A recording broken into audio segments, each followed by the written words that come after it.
Una de las áreas en que trabajamos en el grupo de sistemas fuertemente correlacionados es la de mecánica estadística. En la naturaleza encontramos materiales compuestos por un número muy grande de componentes microscópicos. El estado termodinámico del material se define a partir de distintas variables macroscópicas como la temperatura, la presión o el volumen. Tomemos un poco de esta agua.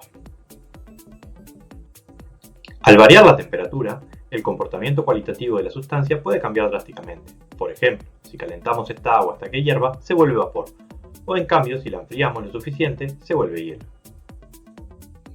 Otro ejemplo menos visual es el cambio de las propiedades magnéticas de algunos materiales. Por ejemplo, si calentamos lo suficiente un imán, este pierde su imantación.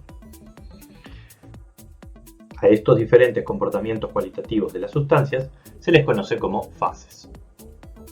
El vapor de agua y el agua tienen los mismos componentes microscópicos, entonces, ¿qué las diferencia? En la fase gaseosa, las moléculas están muy distanciadas entre sí y se mueven muy rápido. Además son neutras, es decir, no tienen carga, y son pequeñas, tal que interactúan poco en su movimiento aleatorio en el espacio. Una consecuencia de esto es que los gases son compresibles, lo cual quiere decir que podemos cambiar su densidad fácilmente mediante un cambio de la presión. Por otro lado, en la fase líquida, las moléculas están mucho más cerca las unas de las otras, y por ello interactúan mucho más entre sí. Estas interacciones generan un ordenamiento de las partículas a diferencia de la fase gaseosa. Además, es bastante incompresible, es decir, su densidad varía poco con cambios de la presión. Para el agua, tenemos el siguiente diagrama que representa las distintas fases de la sustancia para diferentes valores de presión y temperatura. Si observamos con detenimiento el diagrama, encontramos muchas situaciones que corresponden a comportamientos particulares. Por ejemplo, hay una línea que separa la fase líquida de la gaseosa, otra la fase sólida de la líquida y otra separa la fase sólida de la gaseosa. Para las presiones y temperaturas de dichas líneas sucede la ebullición, la congelación y la sublimación, es decir, los cambios de fase. En el caso de la línea de ebullición, vemos que hay un punto final.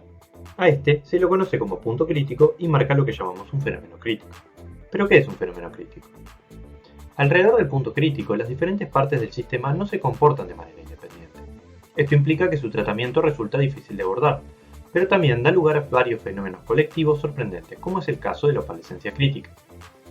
Consideremos que tenemos agua y vapor de agua en un recipiente en equilibrio y que podemos controlar su temperatura y presión de forma externa. Al acercarnos al punto crítico, variando la presión y temperatura, las dos fases comienzan a parecerse cada vez más. El fenómeno de la opalescencia crítica tiene lugar cuando estamos muy cerca de las condiciones críticas y consiste en la existencia de aglomeraciones de líquido y de gas de muy variados tamaños que difractan mucho la luz.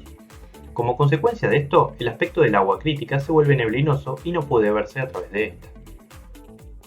Otro fenómeno que ocurre en torno del punto crítico y que llamó mucho la atención de la comunidad científica en su momento es el fenómeno de universalidad.